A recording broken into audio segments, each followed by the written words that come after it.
하나님 말씀은 마태복음 26장 36절로 46절 말씀입니다. 마태복음 26장 36절로 46절까지 함께 읽겠습니다. 이에 예수께서 제자들과 함께 겟세마네라 하는 곳에 이르러 제자들에게 이르시되 내가 저기 가서 기도할 동안에 너희는 여기 앉아 있으라 하시고 베드로와 세베대의 두 아들을 데리고 가실새 고민하고 슬퍼하사 이에 말씀하시되 내 마음이 매우 고민하여 죽게 되었으니 너희는 여기 머물러 나와 함께 깨어 있으라 하시고 조금 나아가사 얼굴을 땅에 대시고 엎드려 기도하여 이르시되 내 아버지여 만일 할만하시거든 이 잔을 내게서 지나가게 하옵소서. 그러나 나의 원대로 마시옵고 아버지의 원대로 하옵소서 하시고 제자들에게 오사 그 자는 것을 보시고 베드로에게 말씀하시되 너희가 나와 함께 한 시간도 이렇게 깨어 있을 수 없더냐? 시험에 들지 않게 깨어 기도하라. 마음에는 원이로되 육신이 약하도다 하시고 다시 두 번째 나아가 기도하여 이르시되 내 아버지여 만일 내가 마시지 않고는 이 잔이 내게서 지나갈 수 없거든 아버지의 원대로 되기를 원하나이다 하시고 다시 오사 보신즉 그들이 자니 이는 그들의 눈이 피곤함일러라. 또 그들을 두시고 나아가 세 번째 같은 말씀으로 기도하신 후 이에 제자들에게 오사 이르시되 이제는 자고 쉬라. 보라 때가 가까이 왔으니 인자가 죄인의 손에 팔리느니라. 일어나라 함께 가자. 보라 나를 파는 자가 가까이 왔느니라. 아멘. 오늘 본문을 읽지는 않았지만 마태복음 26장 31절부터 어제 읽었었던 본문부터 보면 예수님께서 제자들과 만찬을 마지막 만찬을 하신 후 모두 함께 감람산으로 갔다라고 합니다. 그 감람산은 예루살렘에서 가장 가까운 곳이죠. 베다니 근처에 있는 감람산입니다. 그 산으로 가셨고 제자들이 다 갔습니다. 그 가운데 그곳에서 제자들과 얘기할 때 모든 제자들이 다 그와 같이 말하니라 말할 때 베드로가 말했던 대로 내가 주와 함께 죽을지언정 주를 부인하지 않겠습니다라는 그 고백은 베드로의 고백뿐만 아니라 모든 제자들의 동일한 주님을 향한 열정이었고 정직함이었고 사랑함이었음이 분명합니다. 그것을 베드로가 대표적으로 말했음을 알 수 있습니다.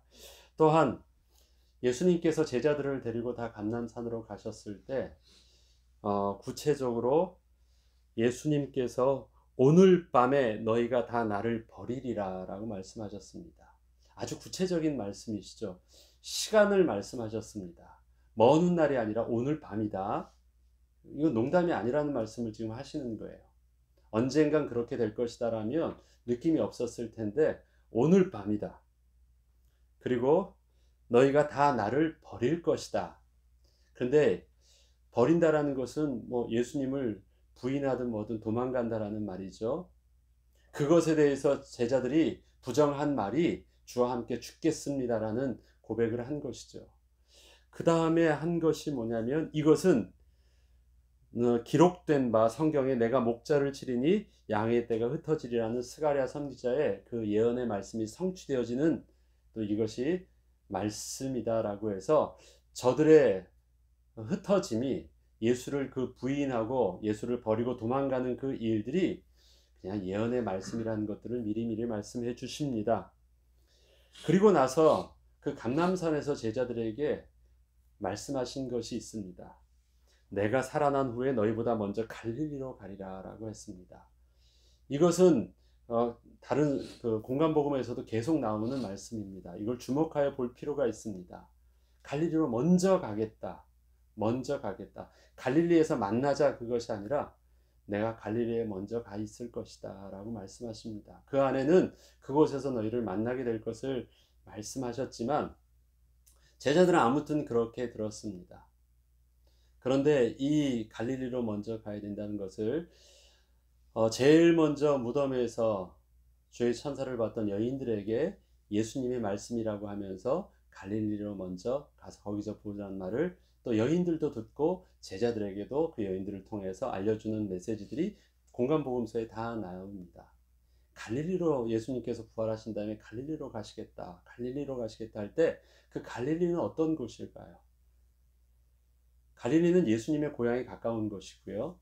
그 다음에 제자들을 만났던 곳이고, 예수님의 사역들이 그 갈릴리 해변을 중심으로 있는 그 마을들을 중심으로 예수님의 많은 사역들이 그곳에서 이루어졌던 장소입니다.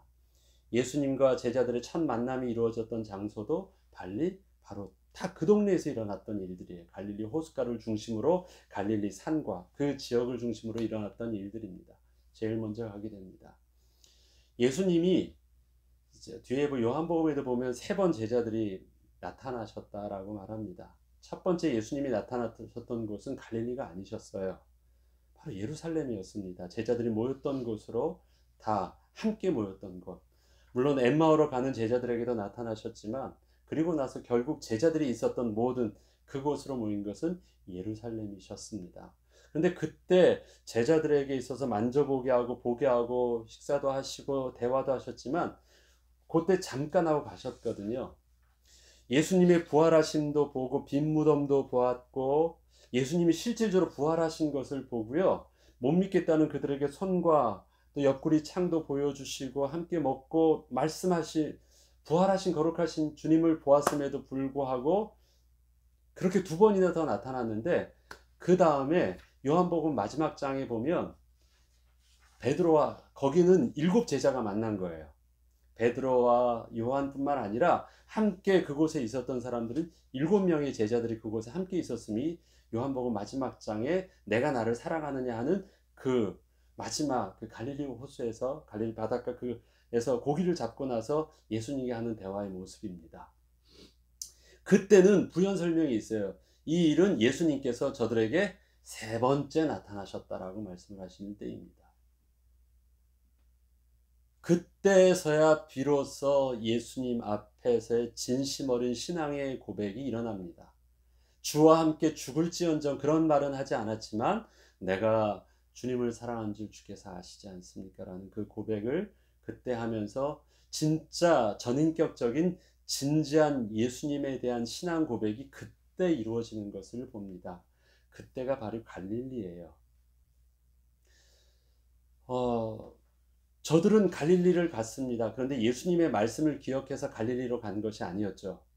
왜 갔습니까? 우리가 뭘 어떻게 해야 될지 모르고 다 끝났다고 생각을 해서, 그들이 그냥 당장 먹고도 살아야 되고 뭘 어떻게 해야 될지 모르니까 본래 모든 것을 다 버리고 예수님을 따랐던 그것을 미련을 두고 다시 그 버렸던 것을 다시 취하고 생활을 했습니다. 그리고 실질적으로 그들의 일상의 삶이 시작되었어요. 고기를 잡기 시작합니다. 고기잡이가 또 그 동네에서 그 일들을 했던 사람들은 부모님한테 다시 그것을 가져와서 또 하죠. 그 고기잡이 업이 아니었던 사람들도 어쨌든 갈 데 없으니까 그들 틈에서 같이 빌붙어서 같이 있는 것입니다. 뭘 어떻게 해야 될지 몰랐으니까 그들의 원점으로 갔어요. 그 원점으로 갔을 때 그들의 마음에는 어떤 마음이 있었습니까? 예수님께서 예수님께서 미리 말씀하셨던 너희들이 나를 부인할 것이야, 다 버리고 도망할 것이야, 이게 해결되지 않은 마음이었거든요. 미안했습니다. 예수님이 다시 나타나셨다 떠나셨지만 아직 예수님께 그 미안한 마음과 부활에 대한 기쁨보다 예수님 앞에 주와 함께 죽을지언정 주를 부인하지 않겠다라는 그 말이 너무 부끄러워가지고 예수님과 아직 관계가 그렇게 이렇게 제대로 해결되지 말 못한 그 부끄러움이 있는 상황입니다. 예수님을 만났지만, 그래서 예수님과 대화도 했었지만 거기까지였습니다. 더 이상 예수님과 친밀하게 예수님의 제자로서 내가 주님 앞에 뭐 더 할 수 있는 그것도 될 수 없는 그런 모습이었습니다. 관계가 회복되지 않았어요. 자기 실패에 대한 그 미안함에 대한 관계가 회복되지 않은 상황입니다. 2번을 봤지만. 그런데 예수님께서 하셨던 말씀들을 가만히 복기해 보면요, 저들에게 있어서 나타나는 오늘의 사건까지 쭉 제자들이 본다면 부인할 것도 배반할 것도 버릴 것도 예수님께서는 이미 마지막 만찬하실 때부터 미리미리 말씀하셨다라는 것입니다. 다 안다. 그러니까 그것 때문에 내가 너희들의 어찌 내게 그럴 수 있어라는 그런 너희들에게 배반한 아픔이나 상처들은 가지고 있지 않다라는 것을 이미 미리 말씀하셨습니다. 그리고 그건 성경에 응하는 것이라고 말씀하셨고 그럴 것이다, 부인할 것이다 라는 것도 다 말씀하셔서 그 다음에 오늘까지 예수님이 기도하시면서 이루어지는 일들까지 시험에 들지 않게 깨어 기도하실 때까지 예수님께서는 그 어떤 일어나는 모든 상황 속에서 시험에 들지 않는 이미 영적인 준비까지 다 되어 있다는 사실들을요, 제자들은 이 모든 것들을 진행할 때는 아무 느낌이 없었지만 가만히 복귀해 보니까 예수님 입장에서는요, 그러한 시작부터 과정 속에서 끝까지 당신 스스로 고통당하고 또 잡히시고 고통당하시는 것부터 그 사랑하는 제자들을 통해서 버림받는 것부터 그 제자에게 반역과 같은 배반의 그 음성을 듣는 것부터 모든 것 자체는 주님께서 이미 준비되어져 있는 감당하셔야 될 몫으로 기도하셨던 일들임을 다 알고 있습니다. 그리고 한마디 더 하신 것이 바로 내가 너희보다 먼저 갈릴리로 갈 것이다. 왜 주님은 가셨고 왜 제자들은 갈릴리로 갔습니까? 주님의 발걸음은요, 먼저 가서 그들이 낙심하고 돌아와서 아무것도 할 수 없다는 자들에게 마치 집 나간 탕자에게 버선발로 먼저 앞까지 가서 먼저 안아주는 것. 뭐 어느 것이 쉽겠습니까? 잘못한 사람이 용서를 구하는 것이 쉽겠습니까? 피해자가 와서 확 안아주는 것이 뭐 쉽겠습니까? 예수님께서 그렇게 갈릴리로 가서 먼저 기다리고 계시겠대요. 너희들이 잘못하면 거기에서 용서하고 가 있으면 내가 그때는 너희들에게 가서 그렇게 하리라. 그게 아니에요. 세 번째 갈릴리에서 만났지만 사실 먼저 그곳에서는요, 저들 앞에 일상생활하고 있는 저들 앞에 예수님은 먼저 가서 기다리고 계셨습니다. 분명하게. 그리고 나타나신 것이에요. 왜요? 내가 저들을 이미 사랑하셨고 용서하신다라는 것을 먼저 말씀하셨던 것이거든요. 이 말씀을 그들이 이해하지 못하다가 예수님이 세 번째 나타나셔서 그렇게 말씀하실 때 관계가 회복되어집니다. 인격적인 관계가. 주님 미안해요. 내가 주님을 사랑하신 줄 주님이 아시잖아요. 그러나 나 육신의 연약함이 어쩔 수 없었어요. 주님 죄송해요. 그 말씀이 내가 주님을 사랑하신 줄 주님이 아시지 않습니까? 라는 그 말 속에 담겨져 있는 베드로의 진심이었고 또 함께 했던 제자들의 진심이었습니다. 그래서 예수님이 함께 또 만찬을 나누어 주실 때 그것을 받아 먹으면서 회복된 주님과의 새로운 인격적인 다시 관계가 회복되어지는 거예요. 미안했던 모든 것들이. 자, 그런데 이러한 내용을 쭉 나중에 하면 주님께서는 그렇게 감당하실 수 있었던 시작부터 알고 계셨고 그 다음에 그것을 마음으로 준비하셨을 뿐만 아니라 그것을 영적으로도 의탁하면서도 준비하셨고 지식이 있었습니다. 일어날 일들을 알고 있었습니다. 그건 지식이에요. 내용이요. 그 다음에 그 지식들을 내가 감당할 수 있도록 실질적으로 자기 육신적으로도 마음적으로도 다짐하고 준비하고 사람들과의 스스로 행동도 하셨습니다. 미리 말씀도 하셨고요. 그러나 그것만으로 끝나지 않고 다시 기도하면서 이 부분들이 하나님의 뜻 가운데 이지할 수 있도록 도움도 구했습니다. 우리에게 있어서 영적 싸움은 이 세 가지가 굉장히 필요한 것 같아요. 하나님 앞에서. 성경의 말씀 속에서 우리의 모든 지식이 있습니다. 그것을 통해서 어느 것이 영적으로 사단의 일이고 뭔지 다 지식적으로 알 수 있겠죠. 하나님의 예언의 말씀 속에서 현장 속에서 이러한 사건도 볼 수 있겠죠. 복음의 내용 속에서 모든 귀신의 괴계들, 사단의 괴계들도 알 수 있겠죠. 알면 끝납니까? 그리고 너희들이 영광을 얻기 위해서 고난받을 것을 분명히 성경에서는 예수님도 말씀하셨고 사도들도 말씀하셨고 히브리서에서도 그렇게 일어날 고난에 대해서 말하고 또 바울도 나와 함께 십자가의 영광을 위해서 고난도 함께 받을 것을 다 말씀하시고 알고 보여주고 우리의 믿음의 선배들을 통해서 일어난 일들도 다 알고 있어요. 그래요. 그게 우리의 길이래요. 알고 있어요. 그리고 우리도 또한 그 예수 때문에 그 말씀이 성취되는 것이 현장의 고난이라는 것들도 성경을 통해서 우리는 알고 있어요. 그러면 됐나요? 우리 주위에서 십자가의 고난을 당하고 그 고난을 통해서 우리 주위의 또 선교사님들을 통해서 생명의 그 씨앗이 뿌리는 그 고난도 알고 있어요. 그 거룩한 것이라고도 인정도 해요. 알고 있어요. 틀리지 않은 것도 알고 있어요. 그러면 내가 잘할 수 있어요? 나도 다짐해서 해보려고 연습도 하고 훈련도 해요. 열심으로 다 해요.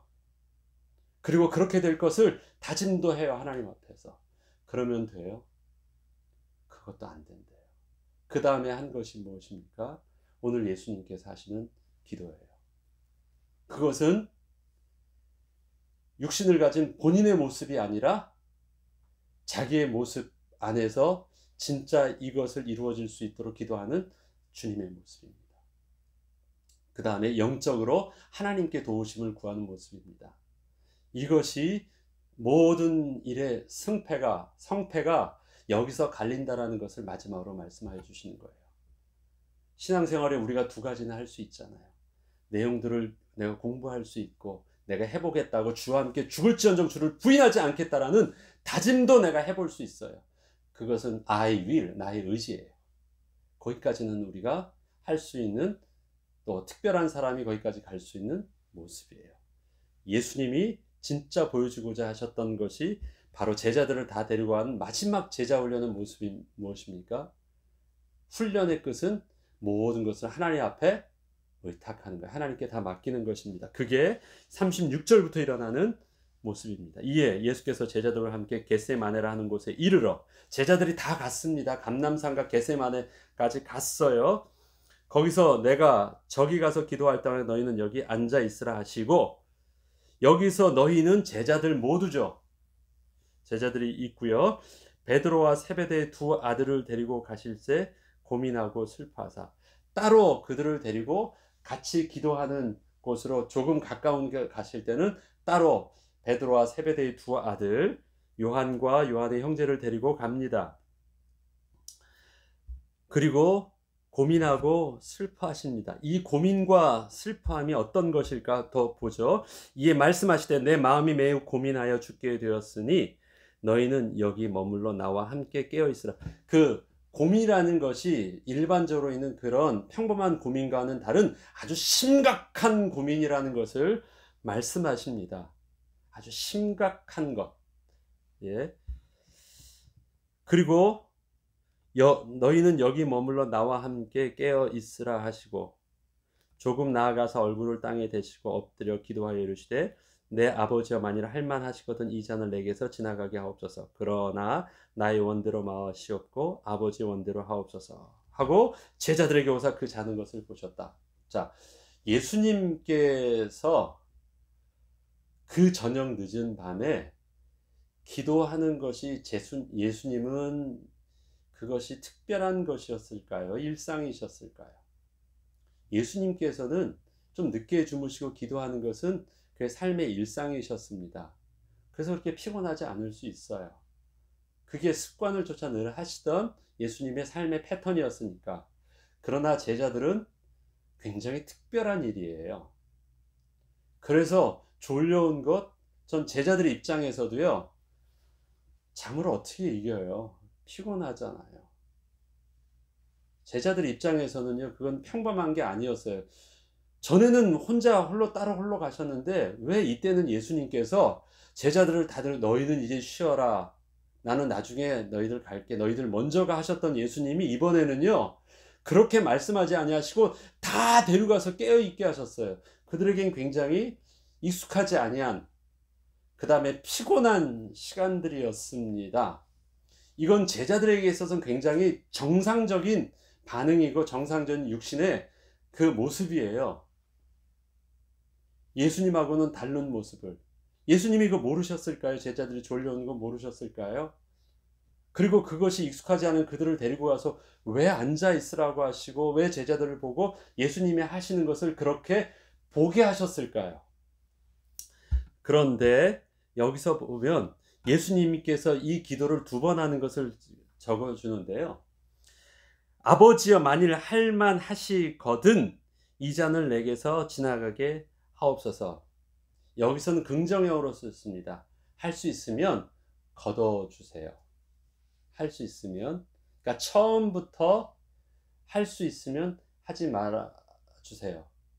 그리고 하지만 나의 뜻대로 하지 마시고 아버지의 뜻대로 하기는 내가 바랄게요 라고 말씀을 하십니다. 2번째는 또 뭐라고 기도하냐면요, 시험에 들지 않게 깨어 기도라 마음에는 원이로되 육신이 약하도다 하시면서 하신 말씀이 2번째 나아 기도하여 이르시되, 여기서는 긍정형으로 쓰지 않고요 부정형으로 씁니다.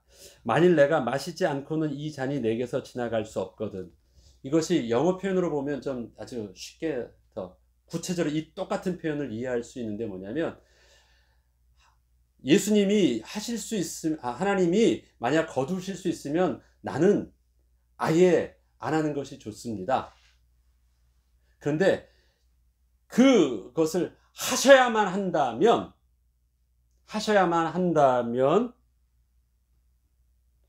아버지의 원대로 되게 하여 주시옵소서. 안 하셔도 되면 하지 않게 해주세요. 그런데 하셔야만 한다면 아버지 원대로 될 수 있도록 도와주세요. 그렇게 표현을 합니다. 2가지 기도예요. 그 가운데 제자들에게 말하면서 마음은 원이로되 육신이 약하도다. 그러니까 깨어 있으라는 말씀을 하십니다. 이것은 제자들에게 말하지만 예수님이 기도하는 이유에 대해서 말씀하시죠. 예수님이 왜 기도하고 있죠? 지금 일어날 일들은 육신으로서 감당해야 될 일들인데 마음의 원과는 다르게 육신은 그렇게 감당할 수 있지 못한 큰 일이기 때문에 기도해야 된다는 것입니다. 이건 누구를 위한 거예요? 제자들을 위한 거예요? 예수님을 위한 거예요? 예수님 본인을 위한 기도예요. 그렇죠? 예수님이 왜 기도하고 계십니까? 육신으로는 감당하기 힘든 일이라는 것을 알고 있기 때문에 기도하는 거예요. 그리고 아버지의 일은 뭘까요? 아버지의 일은 예수님이 죽고 고난당하게 하시는 것이 아버지의 원하는 것이에요? 하나님 아버지의? 아니에요. 아버지의 뜻은 예수님을 죽이시는 게 아버지의 뜻이 아니에요. 예수님을 죽이시기까지 우리를 살리시기 위한 것이 아버지의 뜻이에요. 우리를 살리시기 위해서 감당해야 될 그 과정 속에 뭐가 있냐면 고난이 있고 죽음이 있는 것입니다. 순종이 있고 고난이 있고 십자가의 고통이 있고 그것을 통한 완전 죽음이 있습니다. 그것은 결론이 아니에요. 예수님의 죽으심이 결론이 아니라 아버지의 뜻은 그것을 지나서 일어나는 생명의 부활, 그 다음에 죄사함을 통해서 다시 회복되어야 될 하나님과 하나님의 백성과의 관계의 회복, 우리를 살리시려는 아버지의 뜻이 있어요. 그 지나가는 과정 속에 뭐가 있습니까? 반드시 감당해 줘야 되는 과정 속에서의 십자가의 고통과 죽으심이 있는 거예요. 그러면 지금 기도하고 있는 것은 뭐예요? 이 잔을 멀리 해달라고 하는 것은 고통과 죽으심이잖아요. 그것도 십자가의 죽으심이잖아요. 그런데 그것이 앞에 말씀드렸듯이 결론이 아니에요. 아버지의 원대로 하시옵소서라는 것은 아버지의 원인이 내 사랑하는 아들 예수 그리스도를 죽이는 게 아버지의 원이 아니잖아요.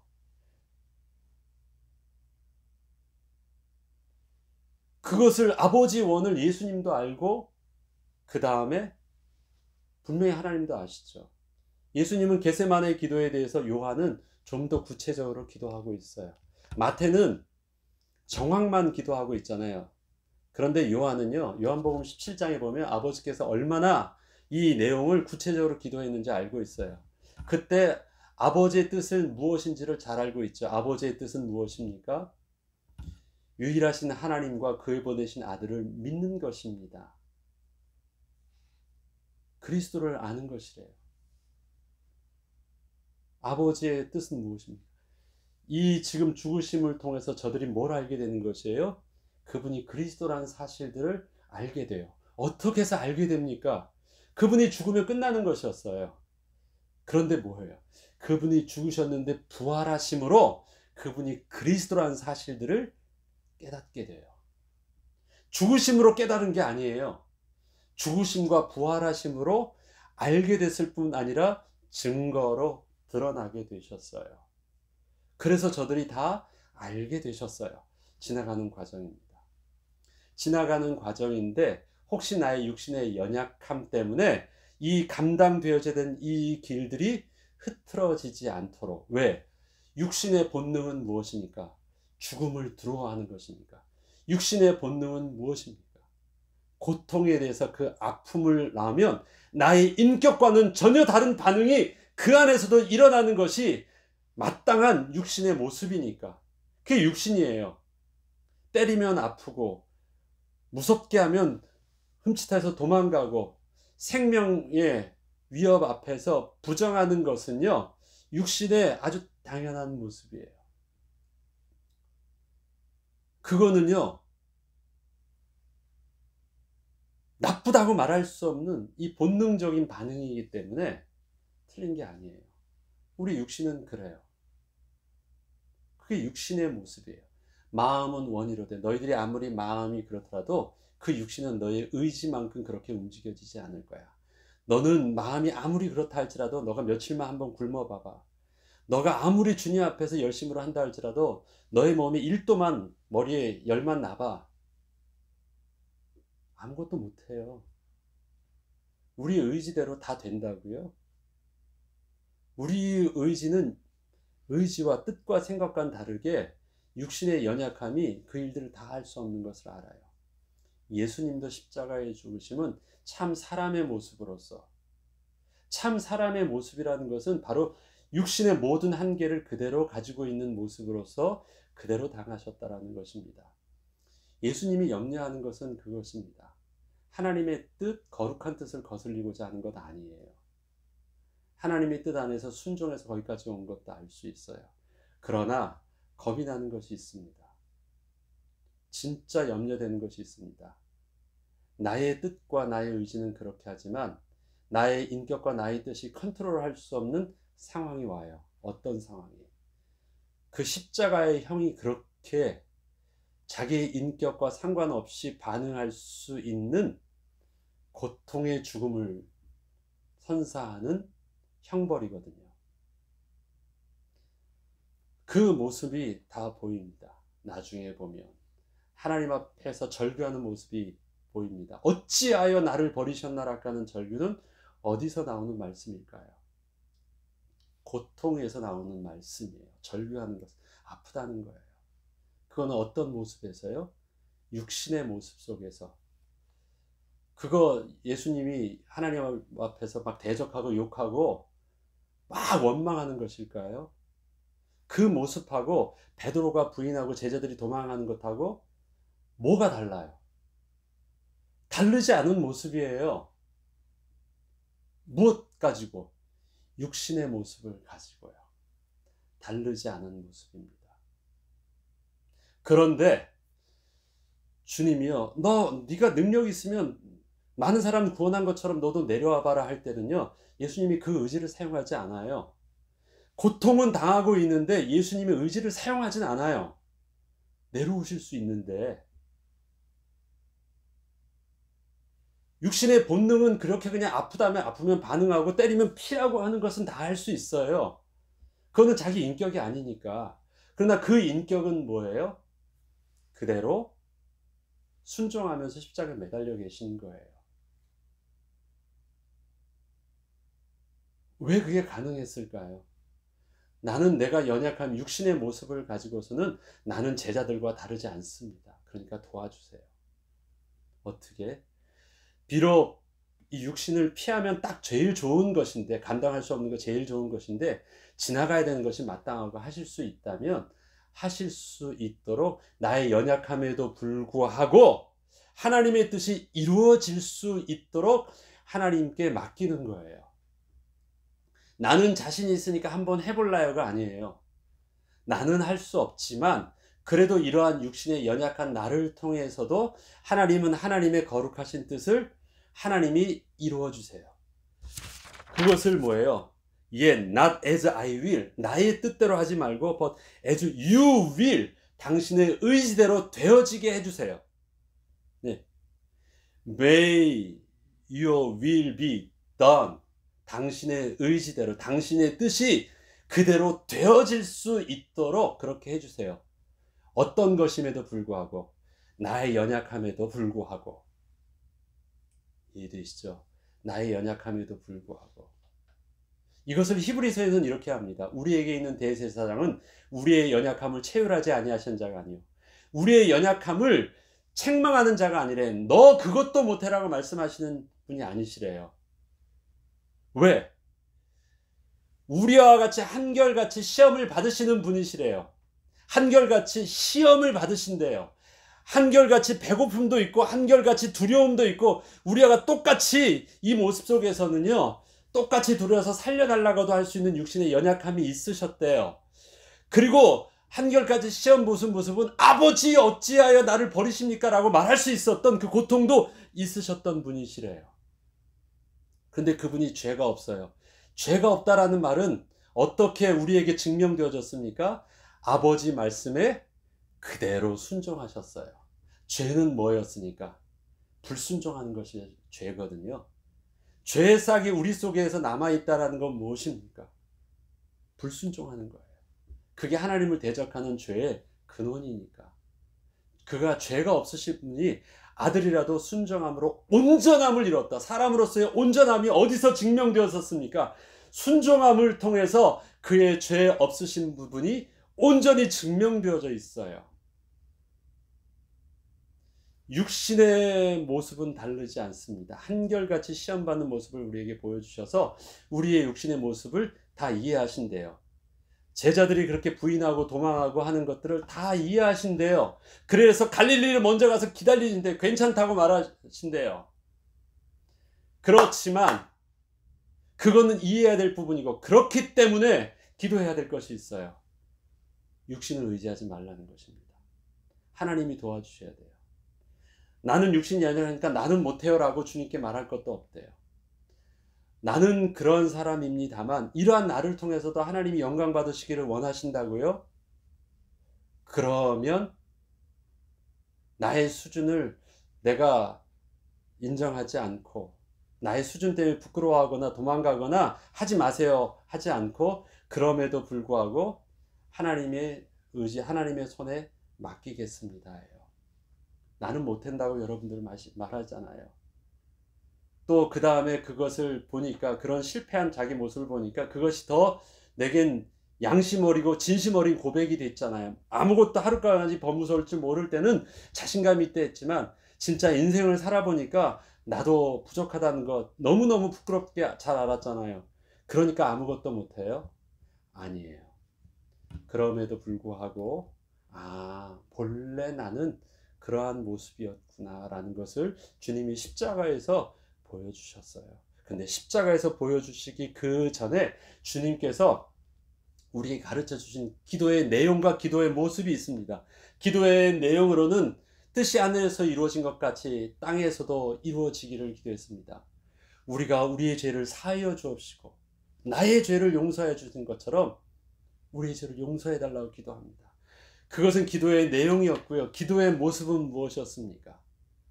내가 미안하고 나는 안 돼요라고 말하지만, 그래요, 맞습니다. 안 하는 것이, 나는 불가능한 것이 맞습니다만, 그러한 나를 통해서도 하나님이 하실 수 있다면 그냥 하나님께 맡깁니다. 나의 온전함 때문에 하나님의 일들이 되어지는 것이 아니라 어떠한 것이라도, 돌들이라도 하나님께서 붙잡으면 영광되게 하시는 것이 하나님의 일들이 이루어지는 일들이에요. 왜? 하나님의 구원은 전적인 하나님의 역사이고 하나님 손에 붙들려지면 되어지는 일들이기 때문에 그런 것입니다. 제자의 마지막 관문은 무엇입니까? 잘 훈련받았으니까 마지막 관문은 무엇이에요? 오늘 이 말씀대로 그렇습니다. 그러한 나를 통해서도 하나님 이루어질 수 있도록 온전히 하나님께 맡기는 것입니다. 이건 나 자신을 신뢰하는 모습이 아니잖아요. 하나님을 100% 신뢰하는 모습입니다. 우리가 깨달으면 깨달을수록 나는 잘난 것이 보이지 않더라고요.